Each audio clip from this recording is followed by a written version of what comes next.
grande exemplo da pulsão de morte, por exemplo, é a inveja. Não existe inveja branca. Eu te admiro. Olha, é inveja... Não, inveja é para destruir. Não tem nada de inveja branca, nem de admiração. É pura pulsão de morte. Mas aí, como é que eu sei que eu não estou invejando bem ou mal? Ela não existe. Não tem bem. Não existe? Simples, mas se eu vejo alguém, eu quero ser que nem aquela pessoa. Isso é cobiça.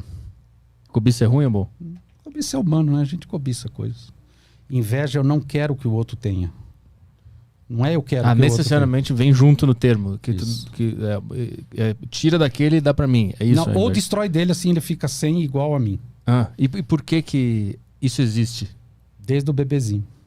Por quê? Só todos os bebês. Porque é da condição humana. Aí a própria humanidade, o próprio processo civilizatório, todas as grandes invenções do homem, né? A religião, a moral, os bons costumes, o direito, a pedagogia, de repente até a própria psicologia. Não, isso é feio. Não, imagina, você não pode sentir isso. Aí o que a gente faz? A gente reprime isso dentro da gente. Só que isso está sempre dentro da gente. Mas por que a gente criou esse sistema de repressão? Porque senão não seria possível a vida em grupo. Por exemplo, o que preço você paga para ser fiel no amor? Eu sou fiel à minha companheira, ao meu companheiro.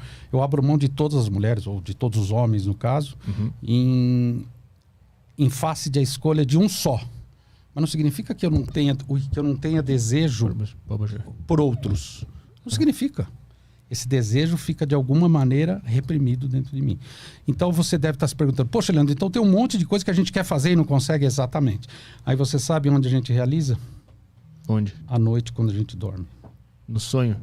O sonho é puramente tudo que a gente queria viver, mas não vive. O sonho é a realização de um desejo insatisfeito.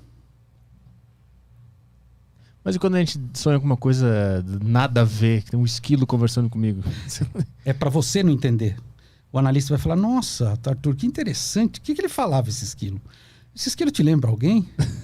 O esquilo cinza, mas esquilo é marrom, a cor cinza.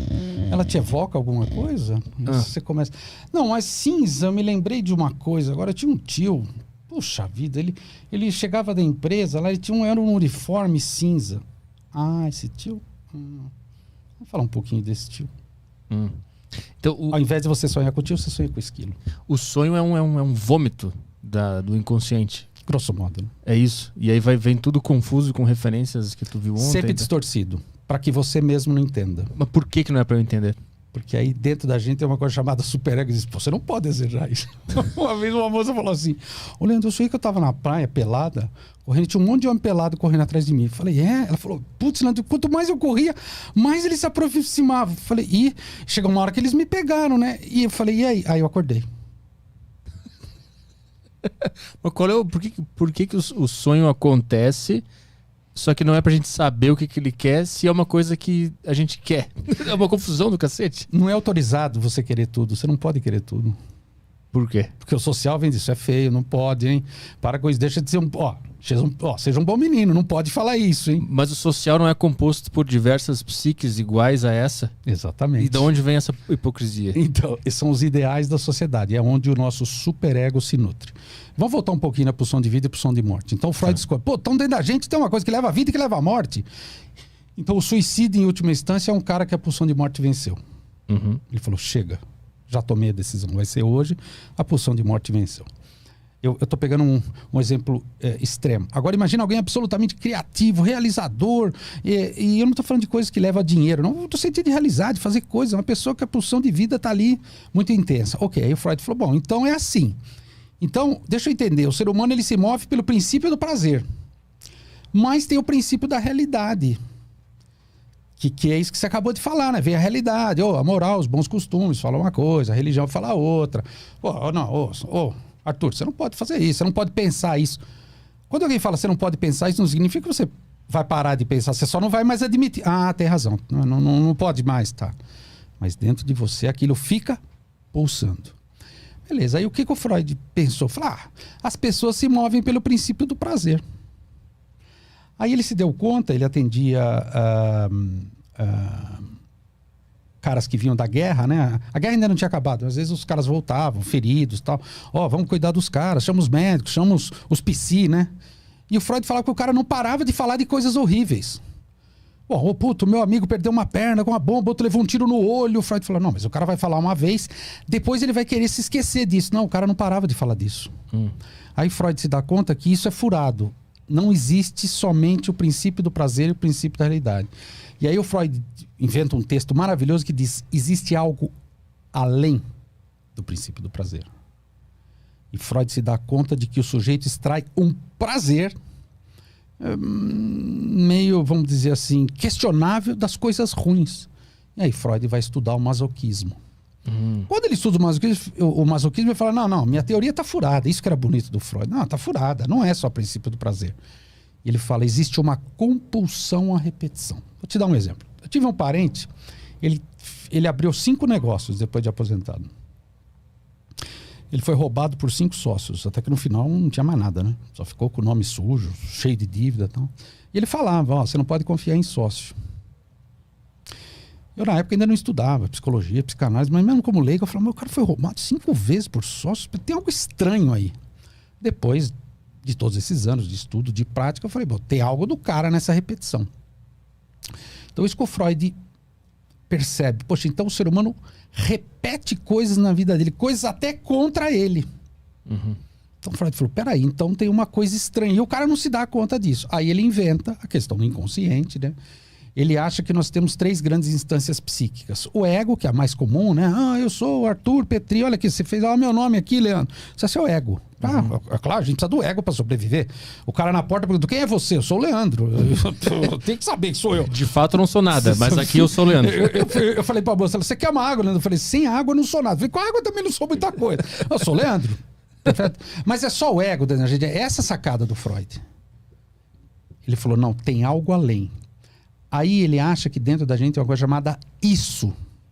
Que nós traduzimos para id, mas é bobeira. Em alemão mesmo é isso. Então olha como a gente usa essa palavra. Ô Petri, você já pensou nisso? Aí você fala, poxa, Leandro, nunca pensei nisso. Isso é incrível, Leandro. Isso me deixou boca aberta. Isso. Tem uma dimensão. O Freud falava que é a sede dos afetos, né? Onde a gente não tem acesso ao nosso inconsciente, que é lá do nenezinho. Lembra que você falou, mas de onde vem a inveja? Lá de trás. O nenezinho é puro id. Aí o nenezinho vai crescendo, id, ego, ele vai ter um ego. Eu sou o Paulinho, minha mãe, meu pai. Aí as pessoas, Paulinho não pode fazer isso, Paulinho não pode fazer aquilo, Paulinho não, isso é feio, Paulinho espera. Aí o Paulinho começa a notar que tem regras, que tem ordens, que tem normas, que dizem, Paulinho, você não pode, cara, ter tudo que você quer na hora que você quer. Começa a nascer dentro dele, né? Nascer metaforicamente falando, ele entra na escola e tal. A principal instância na relação com a cultura, que é o superego.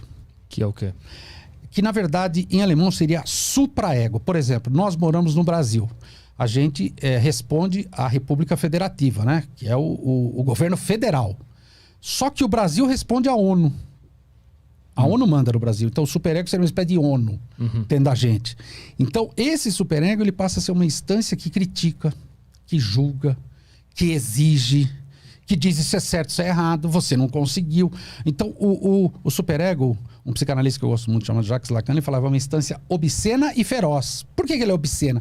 Porque ele exige tanto que o sujeito não consegue responder. E ela é feroz porque ele é como um cão latino. Você pôr a mão lá, cão que late não morde. Então faz um teste, põe a mão lá. Ele vai morder. Então o superego é uma coisa que está dentro da gente. Mas ele está tentando defender alguma coisa? Tentando defender os ideais daquele nenezinho que cresceu lá, que eu disse, que é um homem agora, e do social. Ideais nossos: casamento, escolarização, dinheiro, beleza, poder, inteligência, título. Você viu como você ficou procurando meus títulos? Esse cara só vai colocar psicanalista. Tem algo errado. Um paciente falou, ô Leandro, tem 2 caras dentro de você, eles colocaram doutor, mas você não é doutor? Eu falei, mas eu não tô lá por causa do meu doutorado. Nada a ver, eu posso falar se o rapaz lá me perguntar. Não tem nada a ver, eu tô aqui porque eu sou psicanalista. O superego ele tá diretamente ligado com a sociedade, então. Com a sociedade. O ego é consigo mesmo. Isso, o ego é eu com a sociedade. O superego é isso, mas é muito mais a sociedade com a gente.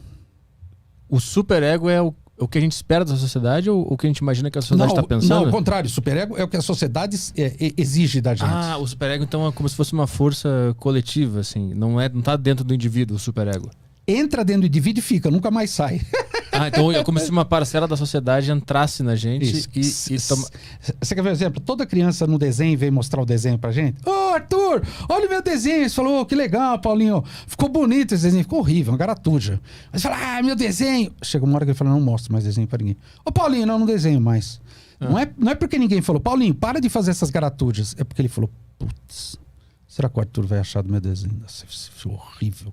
Nunca mais vou desenhar. Mas essa... Já é o superego.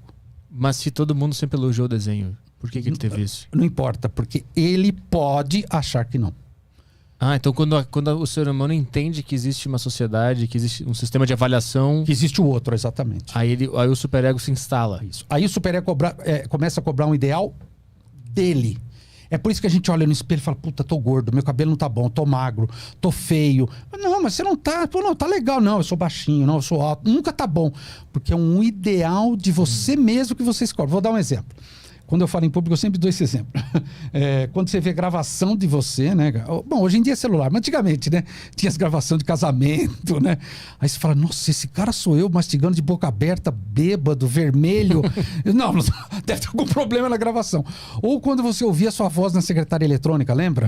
Olha, tem uma mensagem seu, eu falo, meu Deus, quem é esse cara com essa voz? É você. Essa é minha voz? Porque você acha que você não é esse cara. Eu tenho isso com... Eu não consigo assistir esses podcasts Por exemplo, depois. Acabou de comprovar a minha hipótese. Porque alguém dentro de você vai falar, puta, Petri, foi ridículo, né, cara? Você não vai ouvir, meu. É melhor não ouvir, fica na sua. Deixa os caras mandar pro ar, né? Isso, pra caralho. Arthur, ator fala isso, ator. O cara é ator. Não, mas puta, eu não gosto de ver, porque eu fico tímido, eu não me reconheço.